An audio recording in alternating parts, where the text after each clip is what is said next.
दिल्लीतील संसद मार्गाबाहेर राहुल गांधींचा ठिय्या. जंतर मंतरवरील आंदोलनात जखमी विद्यार्थ्यांची तक्रार दाखल न केल्यानं राहुल गांधींचा ठिय्या.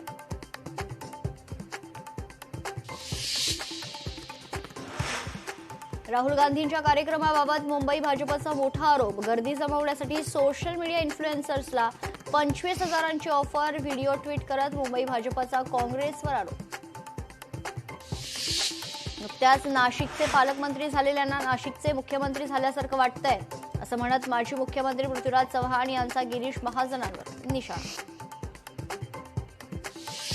केंद्रीय शिक्षण मंत्र्यांच्या राजीनाम्यानंतर अभिजित दिपकेंचा मोर्चा. राज्यातल्या शिक्षण मंत्र्यांकडे. राज्यातील शाळांच्या परिस्थितीवरून दादा भुसेंच्या राजीनाम्याची दिपकेंची मागणी. तर सगळे प्रश्न राजीनाम्यानं सुटत नाही. सचिन अहिर यांचा पलटवार. जुहू चौपाटीवर कचरा साफ करण्याचं काम वेगानं सुरू. सलग 40व्या दिवशी लोकशाही मराठीचा रियालिटी चेक.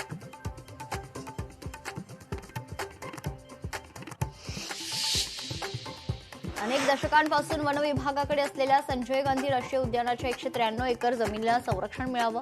सेव्ह एसजीएनपी गटाची वनमंत्र्यांकडे मागणी. रस्ते आणि उद्यानांसाठी वनजमिनीचे हस्तांतरण ही एक फसवणूक. वनमंत्री गणेश नाईकांचं वक्तव्य. टीडीआर प्रकरणी मंत्र्यांचे एकमेकांवर आरोप. मात्र ठाणेकरांवर कोट्यवधींच्या टीडीआरचा भार. ठाणेकरांच्या प्रश्नांवर मुख्यमंत्री गप्प का? दायाभाई कंपनीला दिलेला टीडीआर मुख्यमंत्री स्वाधिकारात का थांबवत नाही? सरकार या टीडीआर प्रकरणी पुनर्विचार याचिका दाखल करणार का? लोकशाही मराठीचे सवाल. प्रकल्प बाधितांच्या नावाखाली सरकारची घोर फसवणूक. कोट्यवधींच्या घोटाळ्याची माहिती लोकशाही मराठीच्या हाती. मुंबई अहमदाबाद हायस्पीड रेल्वेच्या कामात अधिकाऱ्यांचा गैरव्यवहार.